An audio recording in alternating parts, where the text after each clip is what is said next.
Okay everyone, welcome back to the channel and welcome to a POV review of the Renault Megane RS 265. Today we have a cup with us. This is an Oyster Grey. We have had this car on the channel before. It's been in quite a few videos of just, sending it down mountain passes, which technically is what we're doing today, but we're more taking a bit of a retrospect of the car. Now, when we talk about the Megane RS, we do think about a few things. That does come to mind is the Nürburgring. It held the front-wheel drive lap record for front-wheel drive cars around the Nürburgring, and it has a pretty remarkable history around it. And today we're going to be just reviewing this car and I'm going to give you my feedback on what I've thought about with living with this car and also driving it through mountain passes and the various things that you do with a car. So, if we start off in the cabin here, we have actually quite a nice steering wheel, really pretty gauges over there, and cameras falling as well. I don't think that's part of the plan. Okay, 6-speed manual, really nice. Honestly, no complaints with it. There's quite a defined grab point with the clutch on this car, so I really can't fault it at all. Looking around, it's got Recaro bucket seats, which are very nice, and back seats as well, which are quite small. It's a very stiff ride with this car being set up to go around the Nürburgring as fast as it did. It is quite a stiff ride. Okay, so let's talk about what this car can do now that we're on the road. So when you talk about a Megane RS, you instantly think of Nürburgring, being able to handle and carry speed into corners, and that's exactly what this car does. I'm gonna roll up the window, get rid of that wind noise.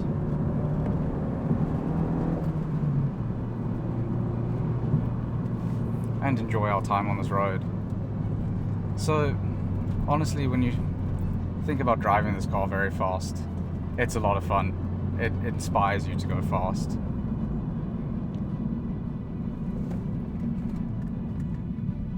And I will show you guys what I mean here now.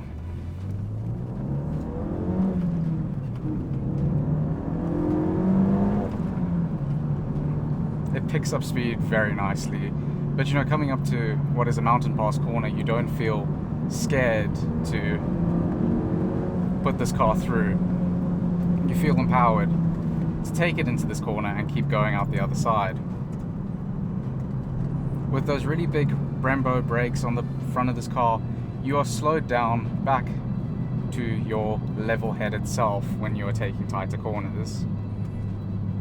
Now, the Renault Megane RS, this is a 265. They came out in 3 different versions of the 265. You have a Cup, which is this. Then below that you have a Lux, and above that, above the Cup, you have the Trophy. The Trophy is a bit more of a stiffer ride, but I personally don't think you'll notice too much of a difference between the cars. The Lux, you will notice different rims on there. You got, I think they're either 17 or 18-inch rims, which are actually, funny enough, on my RB8, which they shouldn't be, but we'll get into the RB8 in a second. And on top of that, you get a different suspension, ride height slightly lower, and let me shut up.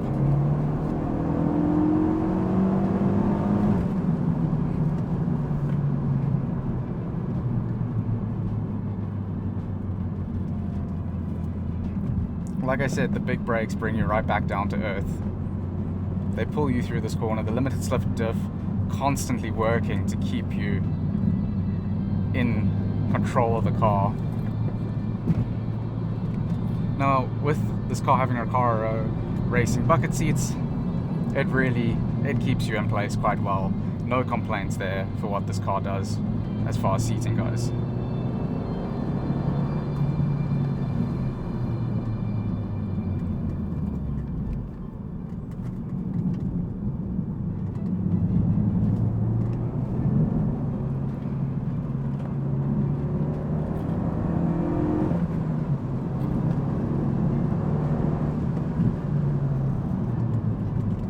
Hold onto the brakes into a slightly tighter corner.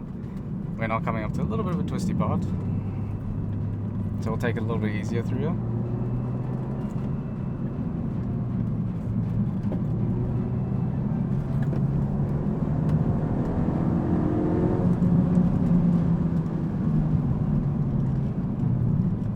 So one thing you're going to immediately notice the minute you take your Renault Megane RS onto a mountain road or a track is that this car is extremely planted. you've got a car that has quite a stiff ride, but the minute you start pulling it through these corners, it pulls you and holds you in place. You don't for once think, oh crap, I'm gonna go flying off of here. Not in this car, no way. You feel in control all the time. And that is not something that a lot of cars can give you, especially nowadays. So this here is a 2011 model. It is pre-facelift. Facelift cars are a little bit more rare than the first gen, like this car is. But honestly, no less fun this car is than what a 275 facelift would be. This is everything you could want and more. Spacious, driving-wise, it's incredible to drive. It's just an absolute awesome time. Let me get into the RB8. I know this is a review of this car, but I do want to catch everyone up on the garage update as far as that goes. The RB8 is coming back today. So the day that I'm filming this video, I'm getting that car back. After long last time I drove that car was February. It is finally back. And boy, can I not wait. You may not know this, but I'm going to put a clip in now just to kind of give you an idea of exactly what I'm talking about here. My RB8 is straight piped.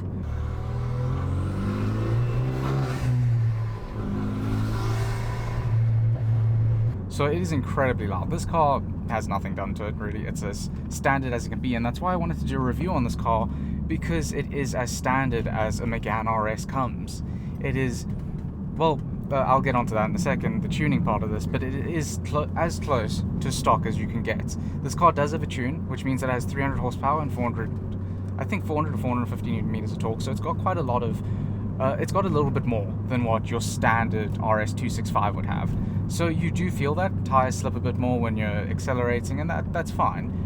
But honestly, that power difference is not something you're going to notice right away. And it's not going to matter to you purchasing one of these cars. Now, as I've just demonstrated back there, this car takes these corners extremely well. It's a hell of a time. It is fun. It's confidence inspiring. It's exactly what you want from a car. So really, no complaints on my side. So just driving along normally, this car is actually quite comfortable. If you didn't want the Recaro seats, you could have opted for Renault's seats, I guess. That's exactly what they are. And you would have gotten a much more comfy ride. But the Recaros just make sense for this car. They really do. They're not uncomfortable, and you could easily use them in a daily scenario. Can you daily this car? Yes, if you're willing to put up with the fact that it's a manual. If you are, you've got no problems on your hands. It's absolutely fine and dandy. If you're not willing to put up with that, then I wouldn't suggest it. Use it as a weekend, mountain pass car, use it as a track car. It will do it all. So, in my opinion, the Megane RS is one of the best sports cars, if not the best, that you can buy and use on a daily basis. With it being a hot hatch, in essence, it is. Even with its track capabilities behind it, it is a hot hatch. You're able to use this car on a daily basis, and on that daily basis, it's fun to use. You don't think, oh crap, I'm not gonna enjoy my drive to work. You are gonna enjoy it, especially if you drive the car in sports mode like I'm doing now. You will 100% enjoy this car. So don't think that there's a lack of fun if you use this car on a daily basis. And if we talk price ranges, okay, this car is cheaper to get into than a Honda Civic Type R, and I do feel sorry for my American viewers, because you guys did not get the Renault Megane RS. Anyone in Europe, Australia, or South Africa, we all know that we are very blessed to have these incredible machines. And boy, are they incredible. They're so much fun. So we're traveling at kind of highway speeds on a road here, and there is quite a bit of cabin noise. I won't lie, you hear the road a lot, but you expect that from a car like this. You should know getting a car that is, ready to go on track, is ready to carve up mountains, that there's going to be some cabin noise. And to me, that's not a problem. It's got a pretty decent speaker system. If you wanted to, listen to music over the actual drive, you really could. And you'd actually have no problem with that either. It's got a good speaker system off the bat. Now, as far as other daily life things that this car has, it has park distance control on the back. It is an optional extra for the front, and not all of the cars have them on the front. Yes, so while we are here, I'm going to stop just over here. And for a second, I'm going to give you just a rundown of what little daily life parts this car has. As I've said, it has park distance control in the back. It is an optional extra for the front. I do not believe this car has it for the front. My RB8 does. Now, when we're talking about other things that it has a digital display over there, which you can change between your range, your current usage, your average, your fuel used, your, obviously, data. This car's 125,000 kilometers on the clock, what mode you're in, and then your settings menu, which you can change various things. It also has pressure sensors for your tires, front and rear, and individual ones, which is really cool, really neat touch. I like that, and tells you when you should be doing an oil change. And then it also has a digital display for your speed, so you can use that if you'd really want, but that middle dial is very pretty. It also has a pretty good aircon, nothing wrong with that. As far as your infotainment goes, as I said, it has decent speakers. It's quite old, it's not, brand new. It works with Bluetooth, so you can connect your phone, and honestly, I think that's about all that you could ask from this car. Now, as far as daily stuff goes, that's really it. You've got really good space in the back. I will hop out and give you a look at the boot. That's also good. We're going to leave the car running. We've been driving it hard. I don't want to turn the car off. So if we go over to the boot, it has very good space. In here we have 2 car covers and my filming bag. So overall, very good space. Let's hop back in before the wind gets too much. So in the front of this car, what does it have? It has a 2-litre 4-cylinder turbocharged engine producing 265 horsepower off the bat, and I cannot for the life of me remember the torque, which I'll put on screen now. As I've said, this car is tuned, so it does not have that. It has a little bit more. Now, there's absolutely nothing wrong with having this car tuned. I think it gives this platform a little bit of spice that sometimes it may need, especially if you're getting a 250 Cup. So, what else is there when we talk about the Megane RS? There really isn't much other than for me to keep driving and show you why this is such an awesome car.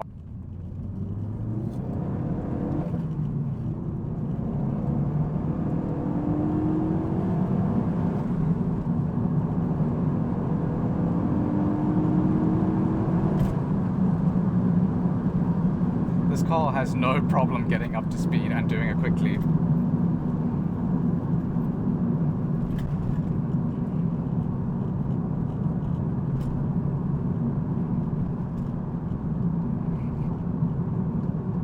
So, as we know, I'm not a professional racing driver. What I can tell you is this car is very inspiring, but what I can also tell you from seeing someone drive this car around the Nürburgring very hard, Misha, the cars are very fast up until about 170 kilometers an hour. The acceleration to that is very quick, and it's within its power band.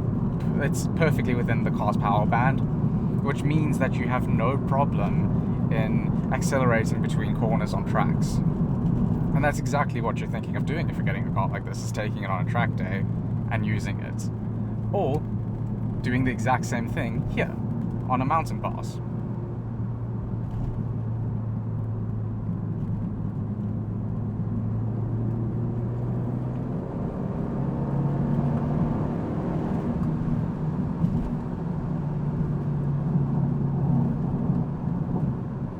This car is very fast. It is an awesome fast car, and if it's going to be your only sports car, at least it can do everything.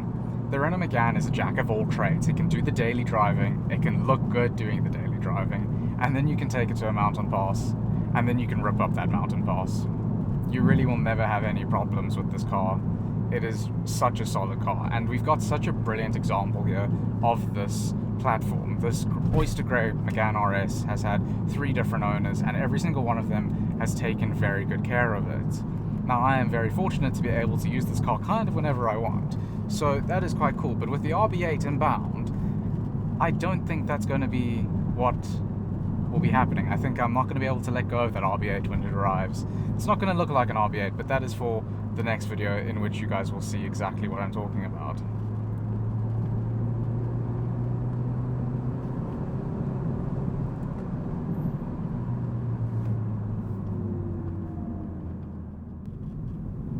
Well, I guess this is quite a good example of daily driving. You know what, we're going to make this the daily driving example. You've got, a car going slow in front of you. You can easily relax in this car. I don't feel, that I'm in this really rough car that just wants to constantly go. I feel like I'm in a respectably fast car that can do what I need it to do at a moment's notice. I don't feel like I'm, jerking back and forth when coming off the accelerator. I feel perfectly smooth, perfectly fine. It is a comfortable ride. The aircon works great. I do know some people have had problems with their aircons. This car has not. This car is in really good condition, so what you might encounter on a less, well-kept car like my RB8, you won't encounter in a car like this.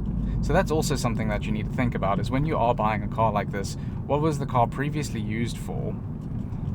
Because if it was used as a track car, most likely there's going to be a lot of problems. My RB8 is, I don't want to give too much away on that story, but it was used as a track car, and that is why it had so many problems that I needed to sort out, and why it's taken so long to get the car back.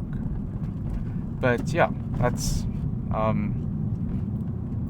when you're thinking about buying one of these, and you need to, also look at the mileage. You don't want one that has too much mileage, because you don't want to be running into engine problems, especially with it being a French car.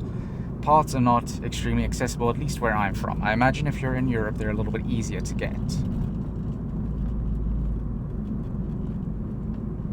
But just driving behind this person, I feel no different to anything. I feel perfectly fine. I feel happy, content. Yeah, I mean, this car is comfortable. There's not much else I can say to you. This is a car that you can drive to work for your 9 to 5. Then on your way back from work, you want to go through a mountain pass. You absolutely can. This car will take you there, and it will do it bloody well.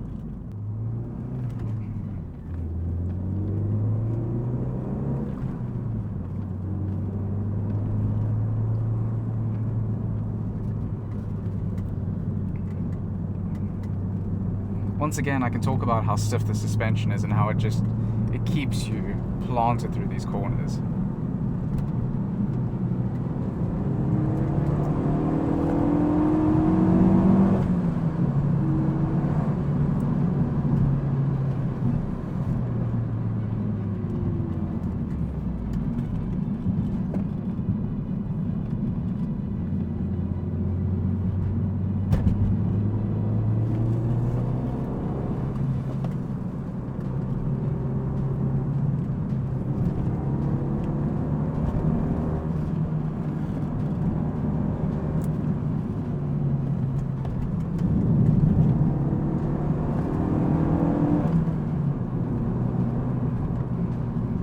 I mean, this really is an awesome car. If I could have one car in my collection, it would be between my RB8 and my Z4M. If that does not tell you how incredible of a platform this car is, I don't know what to tell you. And that's most likely our fun done. Okay, I'm gonna stall the car is what I'm gonna do. I was gonna say I'm gonna let the car rest for a bit, but I mean the engine's off, so that's fine with me. So, what we're gonna do now is we're gonna hop out, get some photos and everything. But firstly, I do hope you guys enjoyed watching this, and I do hope that this has helped you maybe make an informed decision if you are looking at getting a Renault Megane RS. Now, I'm gonna hop out and get one last walk around of the car, let you guys see something. But that something is that the exhaust, it reminds me of a very specific type of car, and I think when you compare the two, you'll see what I'm saying. So let's hop out, get a walk around, and you guys can see the exhaust.